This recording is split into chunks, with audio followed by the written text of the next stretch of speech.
Good morning everybody. आज हम लोग सीखेंगे के लिए कि कैसे कंप्लीटिंग द स्क्वायर मेथड से कोई भी अगर क्वाड्रेटिक इक्वेशन अगर दिया हुआ तो उसका हम लोग रूट कैसे निकालेंगे। ठीक है, आज का जो हमारा क्लास होगा वो मेथड ऑफ कंप्लीटिंग स्क्वायर। ठीक है, और इसमें हम लोग मेनली देखेंगे कि कैसे कोई भी क्वाड्रेटिक इक्वेशन अगर दिया हुआ है तो उसका हम लोग रूट निकालेंगे। ठीक है, तो या कोई भी क्वाड्रेटिक इक्वेशंस को कैसे सॉल्व करेंगे कंप्लीटिंग स्क्वायर मेथड से। ठीक है, चलिए देखिए इसके लिए हम लोग क्या करेंगे, कुछ चीजें हमें सीखना होगा इसके लिए जो कि आप लोग बहुत पहले से जान चुके हैं। इसमें हम लोग को क्या क्या चीज के बारे में सीखना है वो चीज देखिए।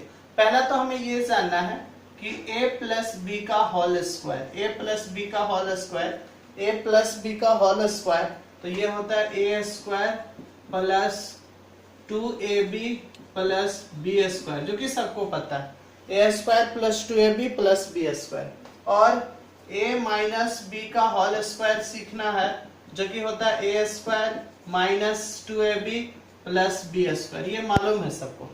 क्या क्या जानना है, पहला a प्लस बी का होल स्क्वायर, तो ये होता है A square plus 2ab plus B square, और फिर a माइनस बी का होल स्क्वायर जो होता है A square minus 2ab plus B square. ठीक है, अब देखिए ये जो क्वेश्चंस जो दिया हुआ है इस क्वेश्चंस को हम लोग सॉल्व करेंगे। कौन सा मेथड से सॉल्व करेंगे, हम लोग इस क्वेश्चन को सॉल्व करेंगे कंप्लीटिंग स्क्वायर मेथड से। ठीक है, तो कंप्लीटिंग स्क्वायर मेथड में ये फॉर्मूला आपको आना चाहिए। ठीक, अब देखिए कुछ बातें यहाँ पे सीखना है। जैसे यहाँ पे जो मेन हमारा जो फर्स्ट वाला चीज है ये इस चीज पे फोकस डालना है। ये इस तरह से लिखा होना चाहिए। जैसे मान लो अगर ये 2 के जगह पे मान लो अगर 4x स्क्वायर होता, मान लो अगर होता, लेकिन है तो अभी नहीं, अगर होता तो 4x स्क्वायर अगर होता तो इसको क्या लिख सकते थे, इसको लिख सकते थे 2x का होल स्क्वायर, ऐसे लिख सकते थे। अगर 9x स्क्वायर होता तो इसको क्या लिख सकते थे, 3x का होल स्क्वायर लिख सकते थे। अगर 16x स्क्वायर होता तो इसको 4x का होल स्क्वायर लिख सकते थे। अगर 25x स्क्वायर होता तो क्या लिख सकते हैं, बोलो, इसको 5x का होल स्क्वायर लिख सकते हैं। और अगर x स्क्वायर होता तो इसको क्या लिख सकते हैं, x का होल स्क्वायर, या इसी तरह से रख सकते हैं। ठीक है, मतलब आपको समझ में आ गया होगा कि मैं आपको क्या सिखाना चाह रहा हूं। मैं आपको ये सिखाने का कोशिश कर रहा कि जो पहला वाला जो टर्म है पहले जो लिखा हुआ है या तो x स्क्वायर के फॉर्म में होना चाहिए, या तो 4x स्क्वायर होना चाहिए, या तो 9x स्क्वायर, या तो 16 या 25, इस तरह से होना चाहिए ताकि हम उसको स्क्वायर कर सके, स्क्वायर के रूप में लिख सके। ठीक है, तो अब आप यहाँ पे क्या देख रहे हो, यहाँ पे देख रहे हो 2x square minus 5x plus 3। आपके पास दो ऑप्शन है, या तो ये 2x स्क्वायर को 4x स्क्वायर कर दो, जो कि आसानी से 2 से मल्टीप्लाई कर देंगे तो 4x स्क्वायर हो जाएगा, या तो फिर ये 2x या तो फिर 2 को हटा दो। मतलब यहां आपके पास दो ऑप्शन है। अब आपको सोचना है कि आपको क्या करना। आप चाहो तो इसको मल्टीप्लाई भी कर सकते हो 2 से, क्या चाहो तो 2 से डिवाइड भी कर सकते हो, दोनों ऑप्शन है। ठीक, आपको जो मन करता आप कर सकते हैं, कोई प्रॉब्लम नहीं है। चलिए, तो हम क्या कर रहे हैं, इसको डिवाइड कर दे रहे हैं। ठीक है, क्या कर रहे हैं, डिवाइड कर रहे हैं। तो लिखेंगे dividing above equation by 2, dividing above equation by 2, dividing above equation by 2 से डिवाइड कर देंगे। तो बताइए 2 से अगर हम इसको डिवाइड करें ये वाला पार्ट को तो 2 कट जाएगा, तो सिर्फ क्या बचेगा, x स्क्वायर माइनस ये वाला को 2 से डिवाइड करेंगे तो क्या हो जाएगा, 5/2x हो जाएगा, प्लस अब इसको 2 से डिवाइड करेंगे तो क्या हो जाएगा, 3/2 हो जाएगा। देखिए क्या हो गया, इसको 2 से डिवाइड कर दिए तो कितना हो गया, बोलो, x स्क्वायर, इसको 2 से डिवाइड कर दिए तो 5/2x हो गया, और इसको डिवाइड कर दिए तो 3/2 हो गया, और 0 को 2 से डिवाइड कर देंगे तो 0 हो जाएगा। ठीक है, हाँ, अब इसके बाद सोचना है कि हमें क्या करना है। तो मेन इसी स्टेप को समझना रहता है। ये स्टेप अगर आपको समझ में आ गया मतलब आपसे बन जाएगा, बहुत आसान हो जाता है उसके बाद। ठीक है, तो मेन इस स्टेप को समझने के लिए हमको क्या करना होगा, कि यहाँ पे ये तो हमारा एक्स स्क्वायर आ गया, इसके बाद जो है वो क्या चीज का साइन है उसको देखिए, वो हमारा माइनस का साइन है। क्या चीज का साइन है? माइनस का। इसका मतलब कौन सा फॉर्मूला यूज होगा? ये माइनस वाला फॉर्मूला यूज होगा। ठीक है, तो इसका पार्ट देखो तो क्या लिखा हुआ, इसको देखो क्या है। देखो पहले है ए स्क्वायर, क्या है? A square, A square. तो ए के जगह पे मान लो ये जो x है, इसको मान लेते हैं कि हमारा a है, a है। तो ये तो हो गया ए स्क्वायर हो गया, माइनस देखो क्या होगा बोलो, ये a के जगह पे x है, एक्स स्क्वायर का माइनस क्या है? माइनस है 2, तो लिखेंगे 2, फिर क्या है? इनटू, फिर a, तो a के जगह पे क्या? a के जगह पे देखिए क्या, a के जगह पे x है, तो x हो गया इनटू b। अब b के बारे में, ये जो b है यहाँ पे, अब यहाँ अपने से सोचना है कि b के बारे में, b के जगह पे क्या लिखें कि उसको सॉल्व करने के बाद इतना आना चाहिए। यही चीज मेन समझना रहता है, जो कि बहुत लोग नहीं समझ पाता, बच्चा लोग प्रॉब्लम क्रिएट हो जाता है इसी चीज को समझना है कि यहाँ पे क्या लिखें। तो देखो ये तो x तो है, यहाँ पे देखो 5x लाना था, क्या लाना था? ये इसको मल्टीप्लाई करने के बाद इतना आना भी चाहिए यहाँ पे। तो क्या क्या लाना, देखो तो यहाँ पे है 5, ठीक है 5, जबकि यहाँ पे 5 नहीं दिख रहा है।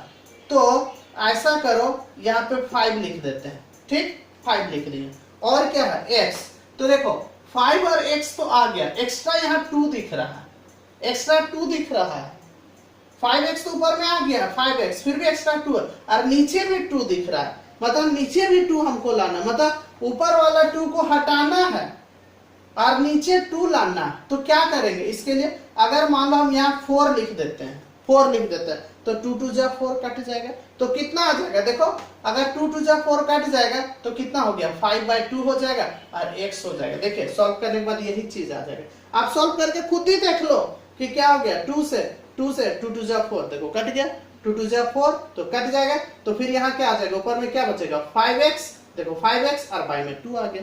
मतलब आपको समझ में आ गया कि यहाँ पे b के जगह पे हमारा कितना हो गया? b के जगह पे हो गया 5/4 हो गया, ठीक है। प्लस, फिर प्लस लिखेंगे, फिर क्या है? देखो b स्क्वायर है, तो b के जगह पे क्या लिखेंगे? अब तो समझ में आ गया b के जगह पे क्या आ गया? 5/4, तो 5/4 का स्क्वायर लिखेंगे, ठीक है। लेकिन एक चीज ध्यान देना, ये जो हम लिख रहे हैं ये फोकट में लिखे हैं, इसमें ऊपर में कहीं है भी नहीं। देखिए इसका कोई ये है यहाँ पे नहीं है, मतलब ये हम एक्स्ट्रा लिख रहे हैं। इसलिए क्या करेंगे, ये जो प्लस 5/4 का स्क्वायर लिखे, इसके साथ ही माइनस 5/4 का भी स्क्वायर लिख देंगे। क्यों? इसे लिखने से फायदा ये होगा, इसलिए लिखेंगे इसको कि ये प्लस माइनस कट जाएगा, प्लस माइनस कट जाएगा। तो फिर आप बोलिए, आपके मन में सर, आपके मन में प्रश्न आ रहा होगा तो सर आप काटना ही था तो फिर लिखे क्यों? अरे भैया हम इसको इसलिए लिखे हैं ना कि यहां से यहां तक वो ये फॉर्मूला इसमें इस फॉर्मेट में सेट हो, इसीलिए लिखे हैं, इसीलिए लिखे हैं। तो लिखने के समय में क्या हो रहा है कि ये हमारे पास एक्स्ट्रा जा रहा है, ये चीज एक्स्ट्रा आ रहा है, इसीलिए इसको हटाने के लिए माइनस में कर दिए। जो चीज लिखा उसी को माइनस कर देंगे तो खत्म हो जाएगा, ठीक है। अब देखिए प्लस, इधर क्या प्लस है? 3/2 हो गया, इज इक्वल टू कितना हो गया? इज इक्वल टू 0 हो गया। मेन इसी लाइन को समझना था, अब आगे कुछ भी नहीं है। देखिए क्या किए, देखिए ये यहां से कौन सा फॉर्मूला में था? यहाँ माइनस था, इसलिए माइनस वाला फॉर्मूला। तो क्या होता है? a square minus 2ab plus B square, a square minus 2ab plus B square को a माइनस बी का होल स्क्वायर। मतलब ऐसे इस फॉर्मेट में हमको सेट करना। तो a स्क्वायर, तो a के जगह पे यहाँ पे देखिए, अगर हम देखें a स्क्वायर, तो यहाँ पे a के जगह पे अगर हम a स्क्वायर है और इधर x स्क्वायर लिखा हुआ है, तो a के जगह पे क्या है? x है, a के जगह पे क्या है? x है। मतलब ये जो हमारा a है उसके जगह पे हमारा क्या है? x है। देखो तो a स्क्वायर फॉर्मूला था, तो x स्क्वायर हो गया माइनस 2ab, तो 2 इंटू a के जगह पे क्या हो गया? x इंटू, ये चीज हम अपने से सोचे, ठीक है। ये 5/2 लिखे हैं, ये खुद से यहां से देख के सोचना है कि क्या होगा, ठीक। अब यहां से देखो, अब क्या करेंगे, यहां से यहां तक को, यहां से यहां तक को हम लोग क्या लिख सकते हैं? A square minus 2ab plus B square लिख सकते हैं a माइनस बी का होल स्क्वायर। तो a के जगह पे x है माइनस b के जगह पे कितना है 5/4 का होल स्क्वायर। अब माइनस, अब यहाँ पे देखिए यहाँ तक तो लिख लिए, अब ये मेरे पास बचा हुआ है तो 5 5 जा 25 हो जाएगा और 4 4 जा 16 प्लस 3/2 इक्वल टू 0। अब क्या करेंगे सो देखो ये इसको उधर ले चलो तो x माइनस 5/4 का स्क्वायर इज इक्वल टू हो जाएगा माइनस 25 है तो उधर होगा 25/16 हो जाएगा और प्लस 3/2 है तो माइनस 3/2 हो जाएगा। ठीक है, अब क्या लिखेंगे x माइनस 5/4 का स्क्वायर इज इक्वल टू, यहाँ पे हम लोग एलसीएम ले लेंगे तो 16 हो जाएगा। ठीक है, तो ये कितना हो गया 25 माइनस 2 8 जा 16 तो 8 3 जा 24 हो गया। ठीक, अब देखिए क्या होगा, ये हो जाएगा x माइनस 5/4 का स्क्वायर इज इक्वल टू 25 में 24 चला जाएगा तो 1/16 हो जाएगा। ठीक है, अब देखो अब क्या करेंगे सो देखो ये चीज तो बताए थे, ये तो जस्ट हम रफ बताए हैं। ठीक है, अब देखिए क्या करेंगे, चलो इसको स्क्वायर को उस तरफ ले चलो तो हो जाएगा x माइनस 5/4 हो जाएगा और ये स्क्वायर है तो इधर हो जाएगा रूट 1/16 हो जाएगा तो x माइनस 5/4 इक्वल टू होगा प्लस माइनस 1 कितना 1 का 1 और 16 का कितना हो गया 4 आ गया। ठीक है, तो देखिए प्लस माइनस रूट के आगे हमेशा क्या होता है, रूट के आगे होता है प्लस माइनस, इसलिए प्लस माइनस 1/4 लिखे है। ठीक, अब हम लोग क्या करेंगे, अब हम लोग देखो अब लिखेंगे इफ एक बार प्लस 1/4 ले लेंगे, ये इसके बराबर प्लस 1/4 और एक बार माइनस 1/4, तो if x minus 5/4 is equal to क्या होगा 1/4 तो ये x बराबर हो जाएगा 1/4, ये माइनस है तो उधर चला जाएगा तो प्लस हो जाएगा 4 हो जाएगा। ठीक है, माइनस 5/4 था तो उधर जाएगा तो प्लस 5/4 हो गया तो x इक्वल टू हो गया एलसीएम कितना हो गया 4 तो 1 प्लस 5 मतलब ये हो गया 6/4 तो कट जाएगा तो 3/2 मतलब x का एक वैल्यू आ गया 3/2 आ गया x इक्वल टू। ठीक है, अब फिर क्या करेंगे, फिर देखो अब क्या लिखेंगे सो देखो अब एक बार प्लस वाला लिए थे अब क्या लेंगे माइनस वाला लेंगे तो अगेन x माइनस 5 अगेन क्या होगा x minus 5/4 is equal to minus 1/4 तो ये हो जाएगा x इक्वल टू माइनस 1/4, ये माइनस है तो उधर चला जाएगा प्लस 5/4 हो गया। ठीक है, तो x इक्वल टू ये 4 हो जाएगा तो माइनस 1 प्लस 5 हो जाएगा तो 5 में 1 माइनस कर देंगे तो 4 तो x इक्वल टू हो जाएगा 4/4 तो कट के 1 तो x इज इक्वल टू हो जाएगा 1, तो ये हमारा आंसर आ गया। तो x का वैल्यू यहाँ पे 2 आया, एक 3/2 आया और एक आ गया आपका 1 आ गया। ठीक है, तो ये था हमारा कंप्लीटिंग स्क्वायर मेथड था। ठीक है, उम्मीद करते हैं ये वीडियो आपको अच्छा लगा होगा। इस तरह का और भी अगर आप वीडियो देखना चाहते हैं तो प्लीज सब्सक्राइब दिस चैनल।